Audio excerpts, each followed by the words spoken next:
"We won't waste a cent on her." Dad's voice cracked across the dining hall like a whip, his words sharp enough to slice through the air. My uncles and aunts froze, forks hovering above their plates, eyes darting to me. Mom didn't stop.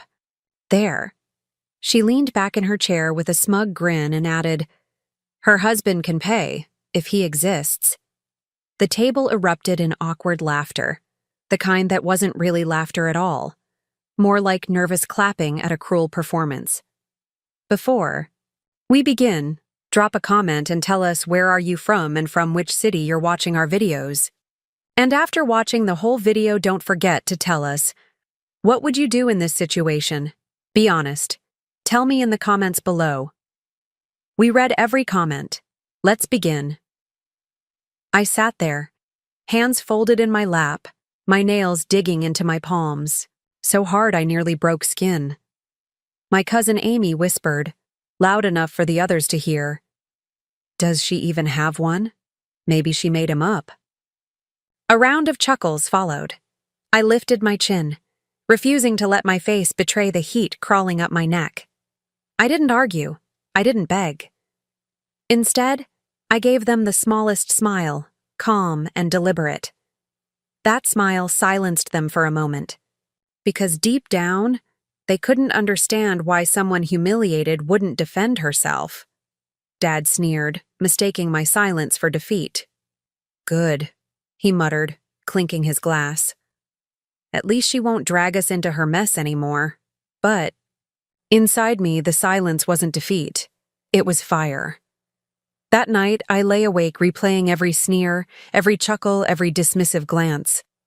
I thought about all the years I'd swallowed their mockery, all the times I'd been their easy target because I wasn't loud, because I didn't boast about what I had.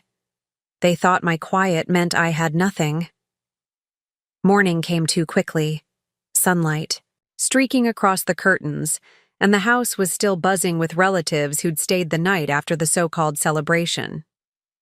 My father's voice carried down the hall, bragging about how he saved money canceling the useless banquet. My mother's laughter followed, sharp and satisfied. And then, 3 sharp honks cut through the chatter outside. The relatives shuffled toward the windows, confusion painting their faces. A black car, sleek, polished, the kind they'd never dream of renting, rolled up the driveway.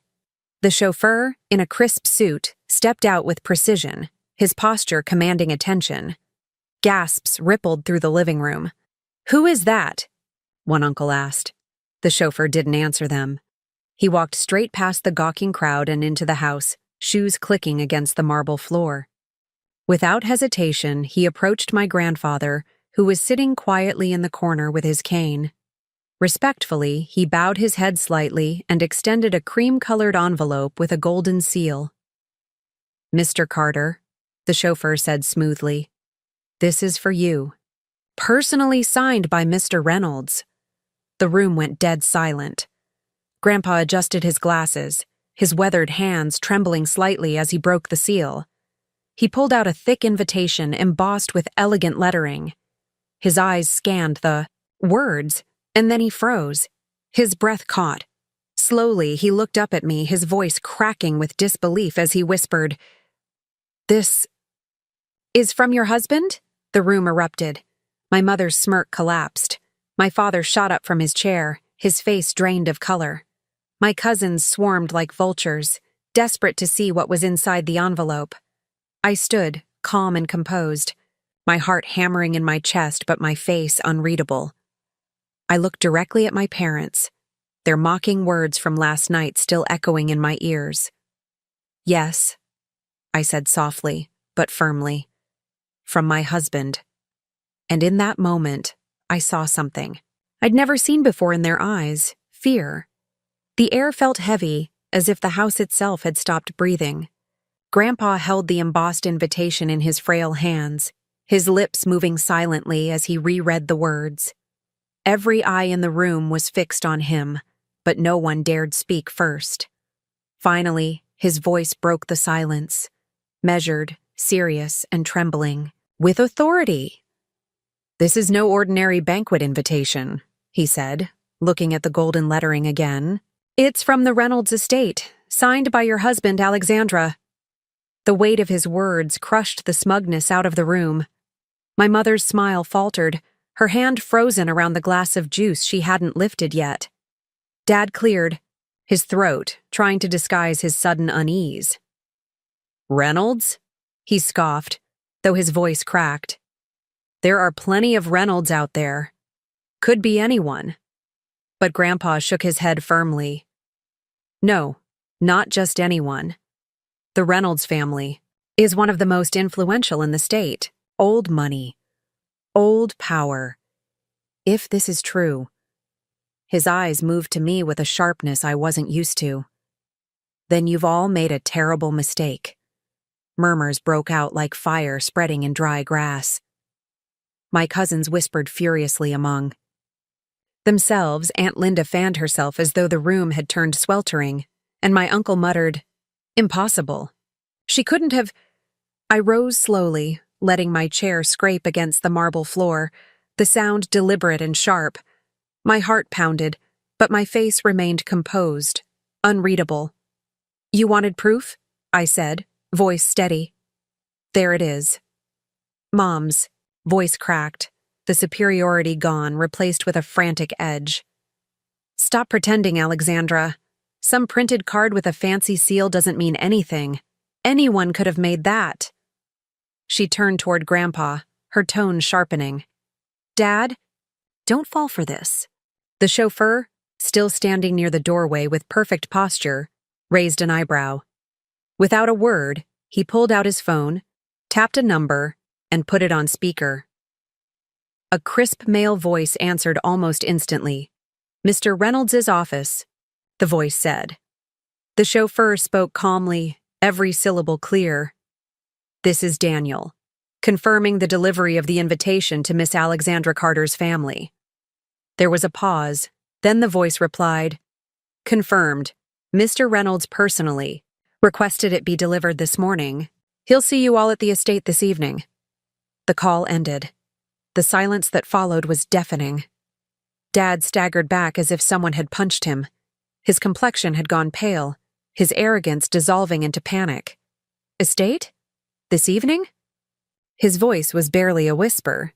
Amy, the cousin who mocked me the loudest, swallowed hard, her face drained of color. Wait! Are we supposed to go there? My eyes locked with hers, calm but cutting. You weren't invited. My husband signed it. For me. And for Grandpa. That sent a shockwave through the room. Grandpa's brows furrowed, his cane tapping against the floor as he looked at me intently. Why only me? He asked. I walked closer to him, lowering my voice so that it carried weight, not volume. Because you've always been the only one who never mocked me when the others did. He respects loyalty. Grandpa's lips tightened, pride flickering in his weary eyes. Around us, the family's whispers grew frantic, like buzzing flies circling a wound. Mom suddenly snapped, slamming her glass down so hard the table rattled. Enough of this nonsense. If this man of yours had real power, why didn't you flaunt it sooner? Why hide him? Her words stung, but not the way she intended. I turned to her, my expression calm but laced with steel. Because unlike you, Mother, I don't measure my worth by parading wealth. I wanted a family who loved me for who I was, not what I had. But I see now. You were never that family. The truth hit harder than a slap. Her face reddened, and Dad sputtered like a man drowning. You think you can talk to us this way just because some man signed a piece of paper? No, I said, coldly, my eyes drilling into his. I can talk this way because you canceled my banquet and humiliated me in front of everyone. You mocked me. You told people I didn't matter. But now, the very man you dismissed as imaginary has given you more reason to fear him than you'll admit. The chauffeur finally spoke again, his tone professional but carrying an edge that left no room for debate. Miss Alexandra, the car is waiting. Mr. Reynolds instructed me to bring you and Mr. Carter only. His eyes swept the room, unbothered. by the desperate, wide-eyed stares of the others. Mom lunged forward, grabbing my wrist. Her nails dug into my skin as her voice trembled, no longer mocking but desperate. "Alexandra, please, you can't shut us out. We're family." I slowly pulled my wrist free, looking her dead in the eye. "Family doesn't laugh while tearing you apart. Family doesn't cancel your joy just to save face. Whatever you were, you lost that title the moment you chose pride over me." Grandpa rose with surprising strength, his cane thudding against the marble. "She's right," he declared. His voice carried the weight of decades of authority, silencing the room. "And if what we're seeing is true, then she's the only one among you worth standing beside." Dad tried one last time, his voice cracking under the pressure. "You'll regret this. Men like that, like Reynolds, they don't stay. They'll use you and leave." I looked at him, steady and unflinching. "Maybe. But unlike you, at least he doesn't hide his cruelty behind the word father." The chauffeur gestured toward the door. "Shall we, Miss Alexandra?" I nodded, turning toward the exit. My heels clicked against the floor, each step echoing through the hall like a final judgment. Grandpa followed beside me, his head held higher than I'd seen in years. And behind us, Mom's voice finally broke, trembling with fear. "What if she's telling the truth? What if he really is?" She didn't finish. She didn't need to. The silence that followed was answer enough. Because deep down, they all knew this wasn't a game. This was just the beginning. The drive to the Reynolds estate was silent, except for the hum of the engine. Grandpa sat beside me in the back seat, his weathered hands clutching the invitation like it was a lifeline. His eyes flicked to me every few minutes, filled with questions. He hadn't asked yet. Finally, as the city skyline faded into sprawling countryside, he spoke. "Why didn't you tell me sooner, Alexandra?" His voice wasn't angry. It was heavy, like a man carrying years of regret. I stared out the tinted window, my reflection pale against the glass. "Because I wanted someone to believe in me, without needing proof," I whispered. "And you did. That's why you're here with me now." He nodded slowly, his lips tightening. For the first time, I saw pride instead of pity in his eyes. The car turned down a long private drive lined with lanterns, leading to a mansion that looked more like a palace.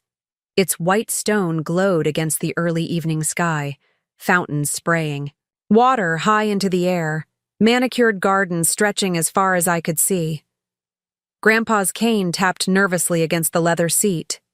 When the chauffeur opened the door, a line of staff in black uniforms stood waiting. They bowed slightly as I stepped out. My stomach twisted, but I stood tall. "Mrs. Reynolds," one of them greeted respectfully. The words rippled through Grandpa like thunder. He looked at me, eyes wide. "So it's true," he whispered. I didn't answer. I didn't need to. Inside, the grand hall gleamed with chandeliers that sparkled like 1,000 stars. Marble floors reflected our steps as if we were walking on water. Every detail whispered wealth, but none of it mattered to me more than the man standing at the far end of the hall. Ethan Reynolds. My husband. He wasn't in a tuxedo, but in a tailored dark suit, crisp and commanding. His presence filled the room before his words ever did. His jaw tightened as his eyes landed on me, softening in a way no one else ever got to see. "You're here," he said simply, his voice steady but warm. I nodded, my throat tight. For a moment, the world fell away. The sneers, the humiliation, the laughter. None of it mattered in his gaze. Grandpa leaned heavily on his cane, whispering, "You married him?" His disbelief wasn't contempt, it was awe. Ethan crossed the hall in long strides, his hand brushing mine, grounding me. "Yes," he said firmly, answering for me, "and I intend to make sure no one ever questions her worth again." Before I could respond, one of the staff approached with a phone in hand, whispering urgently. Ethan listened, his expression darkening. He turned to me, his jaw sharp. "They're outside," he said.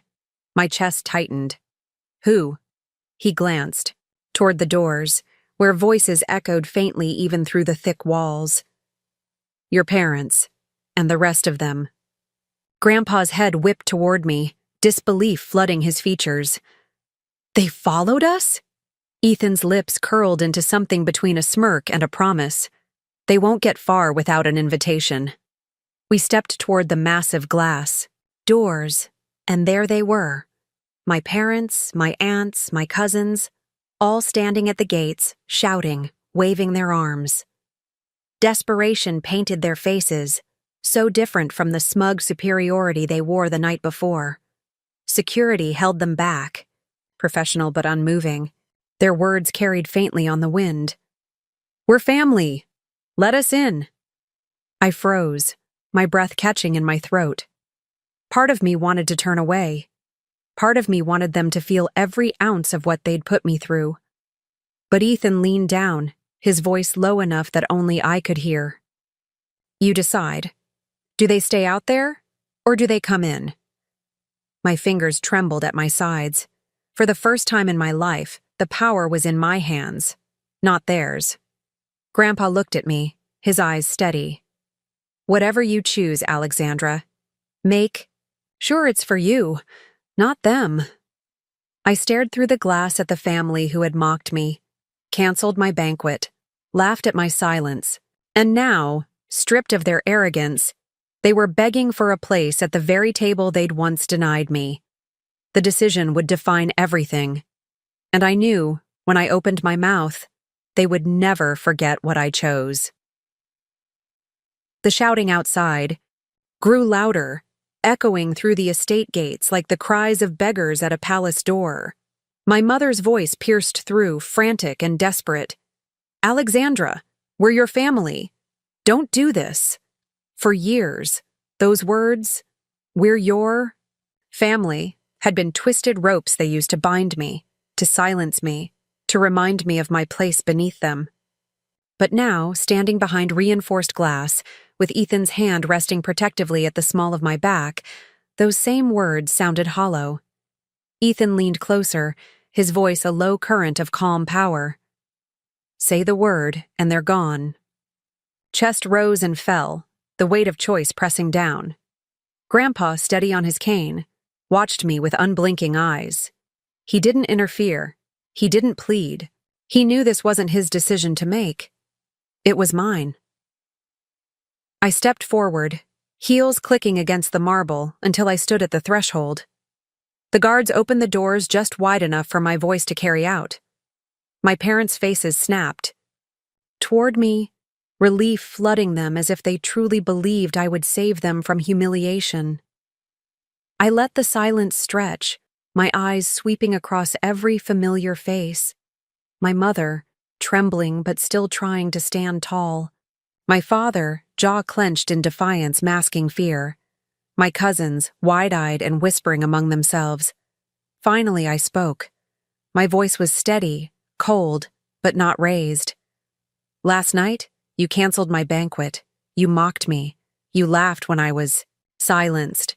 And now you stand here, begging for entry into the very life you once dismissed." Dad's face twitched.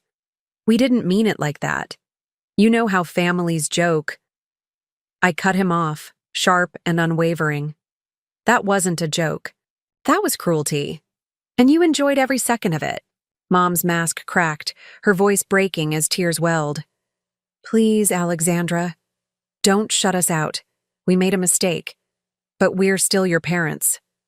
The word parents stabbed deep, but I didn't flinch. Parents protect their children.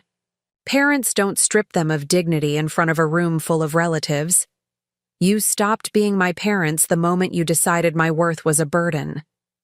Gasps rippled through my cousins, but no one dared defend them. Grandpa's voice rang out, behind me, firm and steady. "She owes you nothing." Ethan stepped forward, his presence towering, his tone razor-sharp. This estate welcomes loyalty, not mockery. Respect, not greed. Alexandra has the right to decide whether you step foot inside. I turned slightly, meeting Ethan's eyes. He didn't pressure me, he simply waited. And then, it all crystallized. I remembered the smirk on my mom's face, the way Dad raised his glass when he cut my banquet as if he'd won some cruel game. I remembered Amy's sneer, the whispers, the laughter. They had reveled in my humiliation. Now it was their turn to feel it. I straightened my shoulders, my words slicing through the air. Guards, close the gates. The command hung heavy. My family's expressions shattered. Mom lurched forward, nearly falling to her knees.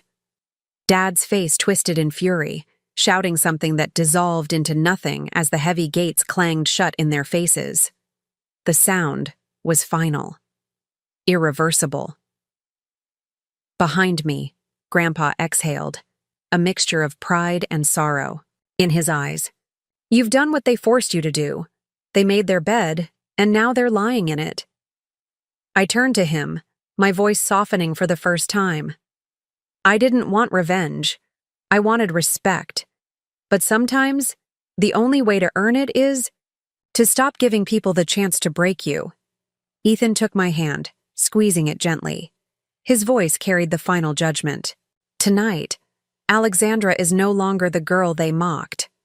She is my wife, and she will never be silenced again. As the doors closed behind us, sealing the noise outside, I felt a strange calm settle in my chest. For the first time in years, I wasn't the quiet one at the table, the shadow in the corner. I was the one in control, and this time, they would never forget it.